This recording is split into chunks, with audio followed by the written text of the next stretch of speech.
Hi folks, Dave with DBS Tech Talk, and today we're going to talk about the Philips Fidelio X2HRs. Not really going to show you the box or an unboxing. It's very unspectacular. You get a pretty standard box. Does have the high-res sticker, so it's got to be good, right?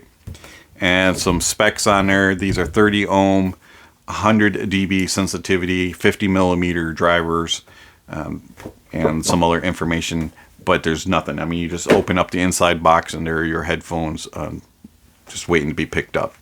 You do get a fabric cable that has branding on the end that goes into your source. Has a nice step down, so in case you use a case, it will fit inside there.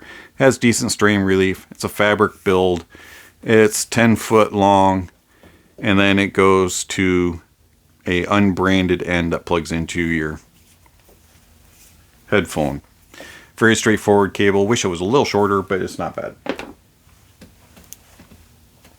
The headphones themselves are okay. Build wise, they're not like anything splashy, super pretty, amazing build quality type of headphone, but for the price tag, they're well built. I find them to be a little bit on the heavy side, and I find that the cups and the clamp force cause issues, but a little bit more about that in a moment. Have a suspension strap build, very heavy duty metal rods that arch over the top, and then you have metal yokes which go into the cups. The cups themselves only rotate a little bit. You don't get anything side to side inside the cup. It's just right there. You have a big mesh grill. Pads are nice and large and thick and should fit about anybody's ears.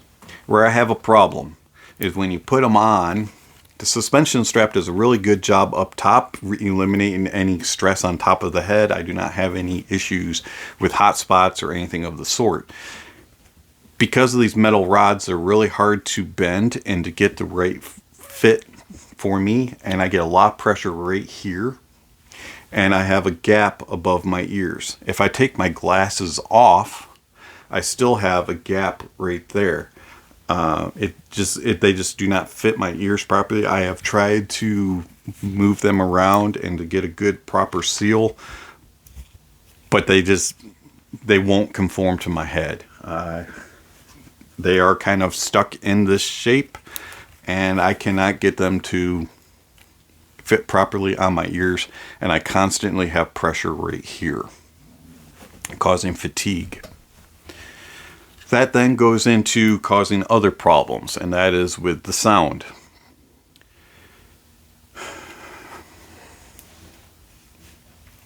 I really wanted to enjoy these. I have had them for several months, trying to get good fit, good seal. Haven't been successful, and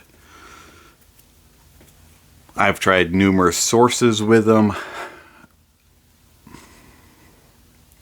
To me, they're just okay. They're another pair of headphones. I don't find them to be spectacular in one way or another. I just find them to be somewhat lackluster in my expectations. Bass is fun. It's got a thicker bass to it. It's got a warmer tint to it, but it's slow in decay, and it has a boominess to it, and you don't get a whole lot of details and clarity. It has details and clarity, you just don't get everything in it because it kind of blooms everything together. The treble is shouty and energetic, and especially in the lower treble, you can get a little bit of sharpness and a little bit too much aggressiveness with the details. They can kind of be a little bit piercing to my ears. They extend very well up top, and you have nice air and detail in the treble. is just that lower treble is a little too much on the aggressive side. But the real disappointment for me is the mids. The mids are too recessed, and the treble and the bass take prominence in the mix, and the mids, no matter the track, the mids are always farther away. And to me, that makes them sound hollow and thin sounding in the mids. Also, you get grain and haziness in the mids. And then you have that shoutiness in the upper mid, lower treble region. And it just makes these to be fatiguing.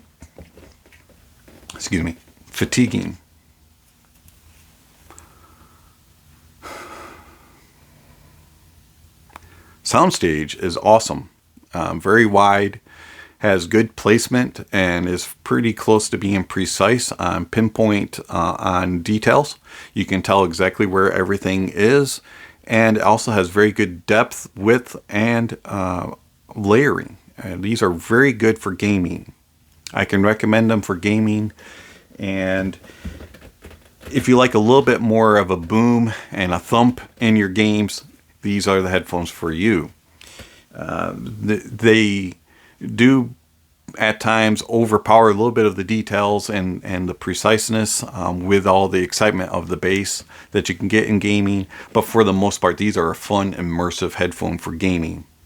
But for music, I don't find them to be pleasurable.